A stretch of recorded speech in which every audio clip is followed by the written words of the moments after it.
Bienvenidos a El Derecho es Tendencia.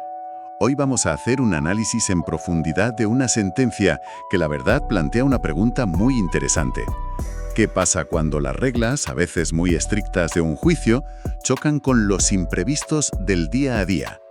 Tenemos aquí una decisión de la Sala Político-Administrativa del Tribunal Supremo de Justicia de Venezuela que toca precisamente este tema. Exacto. Es una situación que, se da bastante en la práctica, la verdad, pero que aquí tiene una resolución bastante particular.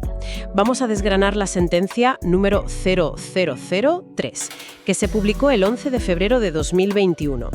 El caso es de contencioso administrativo funcionarial. Contencioso administrativo funcionarial. Vale, suena un poco técnico. ¿Podemos explicarlo de forma más llana? ¿De qué iba el asunto? Claro, pues básicamente se trata de un antiguo militar que demandó al Ministerio de Defensa. No estaba de acuerdo con la resolución que lo había apartado de las Fuerzas Armadas por una sanción disciplinaria. Quería anularla, vamos. Entendido. O sea, un ciudadano contra una decisión de la administración que considera injusta. Vale. ¿Y dónde viene el choque con las normas del proceso? Pues el punto clave, es la audiencia de juicio. En estos procedimientos hay una audiencia oral, ¿sabes? Donde las partes exponen sus argumentos finales, se presentan pruebas y se fijó una fecha para esa audiencia, el 21 de febrero de 2019. Vale, el día clave. ¿Y qué ocurrió? Pues que ni el demandante ni su abogado aparecieron por el tribunal a la hora fijada.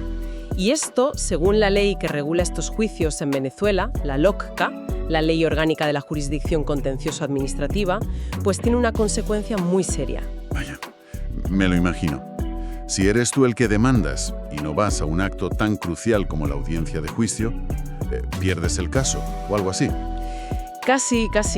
El artículo 82 de esa ley, de la LOCCA, dice que si el demandante no comparece a la audiencia de juicio, se produce el desistimiento del procedimiento. Vamos, que se entiende que abandona el caso, que ya no tiene interés y el juicio se acaba ahí mismo. Vaya, pues sí que es drástico. Supongo que la idea es evitar que los juicios se queden ahí parados porque el que lo empezó ya no le interesa, ¿no? Precisamente, busca la eficiencia, evitar que los tribunales se atasquen con casos abandonados. Así que, ante la falta de asistencia, el Ministerio Público, que también intervenía, pidió al tribunal que aplicara el artículo 82, que declarará el desistimiento. Parecía lo lógico, vamos. Pero me da que no fue tan fácil, ¿verdad? Algo pasó. Nueva fecha para la audiencia. ¿Y cuál era la excusa? ¿Se quedó dormido o...? Ojalá. No, alegó algo más serio. Problemas graves con el transporte que le impidieron llegar a Caracas, que es donde está el tribunal. Explicó que tanto él como su cliente vivían fuera de la capital. El abogado en Valencia, Estado Carabobo, y el demandante en Ville de Cura, Aragua. Y que ese día, el transporte desde sus ciudades y también dentro de Caracas estaba, según dijo, colapsado. Problemas de transporte. Eso puede ser mil cosas. Un atasco tremendo, alguna huelga quizás. El abogado fue bastante más específico luego en sus alegaciones, pero lo interesante aquí es cómo reaccionó el tribunal. En vez de aplicar sin más el artículo 82 y, dar carpetazo al asunto, la sala decidió investigar. Abrió lo que llaman una articulación probatoria. ¿Una articulación probatoria? ¿Y eso qué es? ¿Un mini juicio dentro del juicio? Algo así, sí.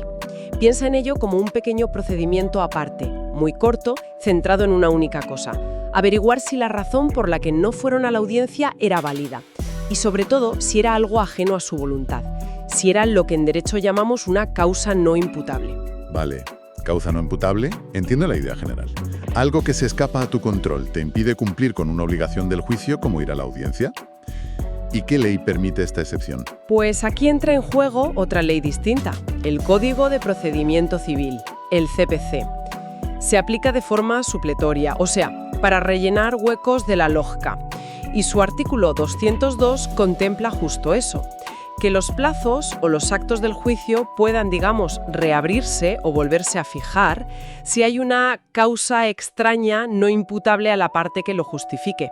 Es como la vía de escape a la rigidez de la norma general del desistimiento. Entendido. Entonces, el tribunal le dio al demandante la oportunidad de demostrar esa causa no imputable. ¿Y qué pruebas presentó? Pues presentó principalmente dos tipos de prueba. Primero, unas constancias de residencia, emitidas por los consejos comunales de donde vivían. Consejos comunales. Esa figura, ¿qué es exactamente en Venezuela y qué valor tienen sus papeles? Son organizaciones de participación ciudadana. La Sala analizó su ley y alguna sentencia anterior sobre ellas y concluyó que sí, que tienen facultad para emitir esas constancias de residencia y que esos documentos tienen el valor de un documento administrativo. Con esto, el tribunal dio por probado que efectivamente el demandante y su abogado vivían lejos de Caracas, lo cual hacía bastante creíble que problemas de transporte les pudieran afectar mucho, ¿no? De acuerdo. Probado que vivían lejos y necesitaban viajar. ¿Y qué pasó con el supuesto colapso del transporte de ese día?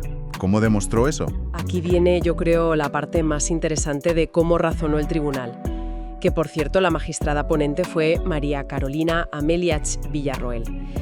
El abogado contó en sus escritos lo que, según él, había pasado el 21 de febrero de 2019. Habló de, y cito más o menos, trancas de automóviles en las principales arterias viales del centro de la República y los accesos a Caracas debido a una caravana. Explicó que la policía y los militares impidieron el paso de esa caravana y que eso causó una tranca, un atasco enorme, en la autopista regional del centro, que es la principal vía para llegar a Caracas desde donde ellos vivían. Suena un día complicado para moverse, desde luego.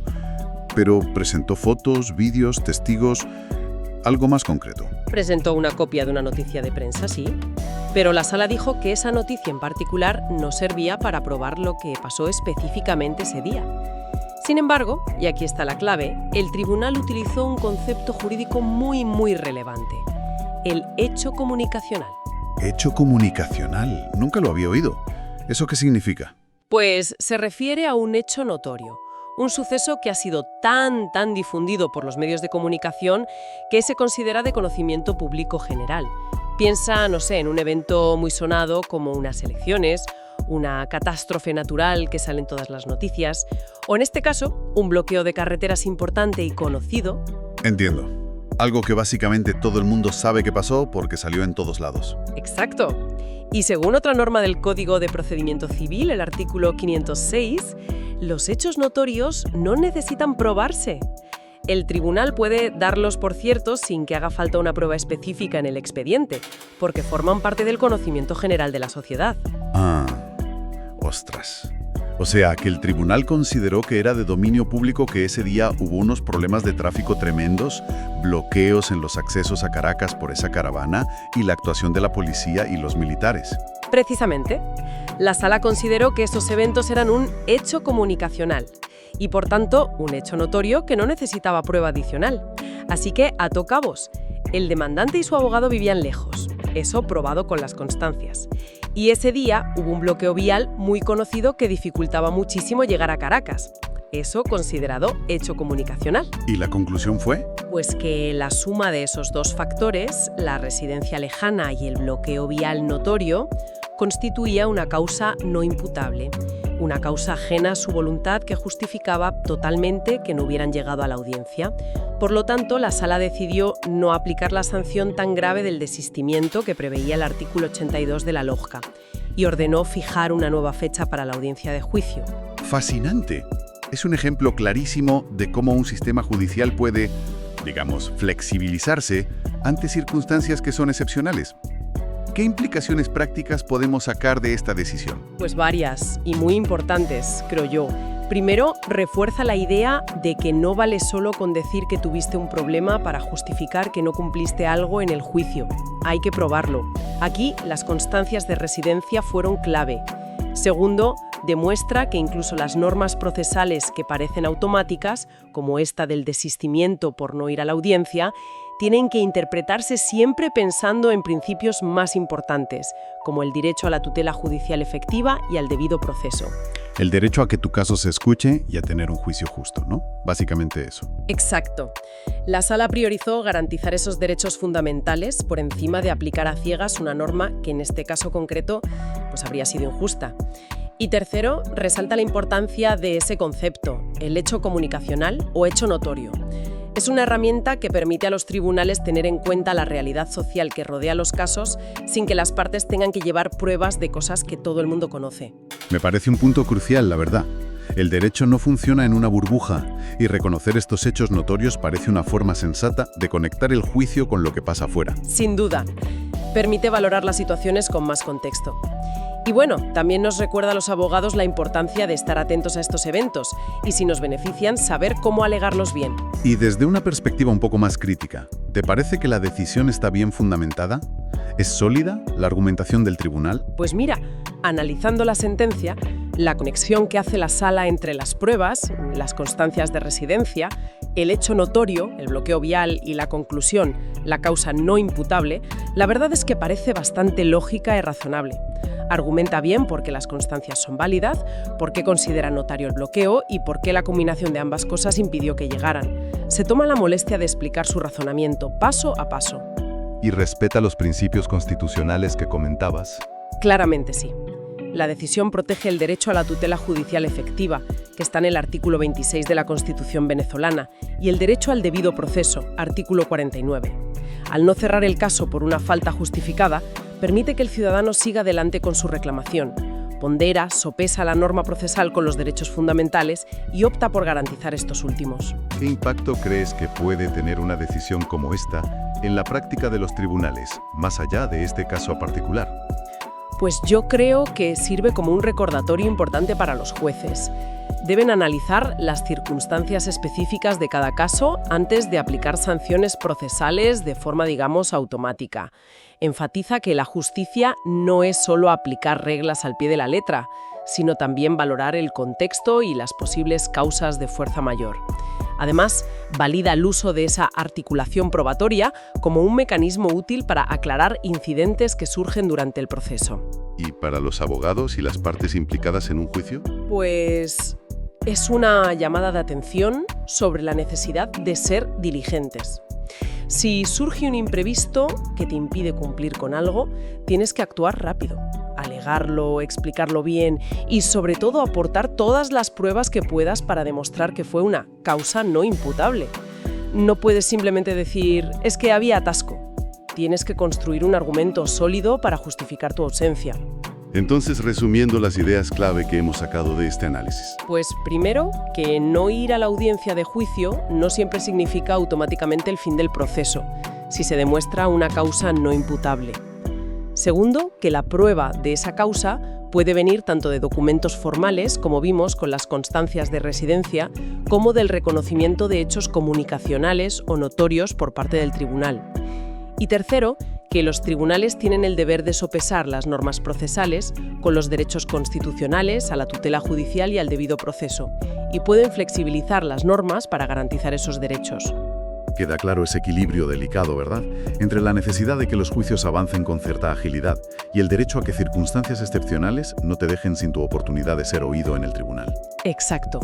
Es una tensión que siempre está ahí en el derecho procesal. Y toda esta exploración nos deja con una pregunta interesante para reflexionar, ¿no? ¿Dónde ponemos el límite? ¿Hasta qué punto se pueden flexibilizar las normas de un proceso para buscar la justicia material, la justicia del caso concreto, sin caer en una incertidumbre que al final perjudique la seguridad jurídica y la rapidez, que también son importantes? Es la gran pregunta, sí. Encontrar ese equilibrio es, yo creo, uno de los mayores retos de cualquier sistema de justicia. No hay una respuesta fácil, la verdad, y casos como este nos obligan a seguir pensando en ello. Sin duda, una cuestión para darle vueltas. Ha sido un análisis muy esclarecedor. Gracias por guiarnos a través de esta sentencia y todo lo que implica. Ha sido un placer, como siempre. Y gracias a quienes nos escuchan por acompañarnos en esta inmersión jurídica. Esperamos que les haya parecido útil e interesante. Les recordamos que pueden encontrar más análisis y contenido en las redes de Abogados Velázquez y Asociados. No duden en comentar, compartir y sugerir temas para futuros episodios. Nos ayuda mucho a llegar a más personas. Nos reencontramos pronto para explorar nuevas tendencias del derecho. Hasta la próxima. Si te gustó nuestro contenido y deseas ver más, déjanos un comentario positivo, haz clic en me gusta, compártelo y suscríbete a todas nuestras redes. Si deseas una asesoría personal más completa, no dudes y escríbenos ahora al privado.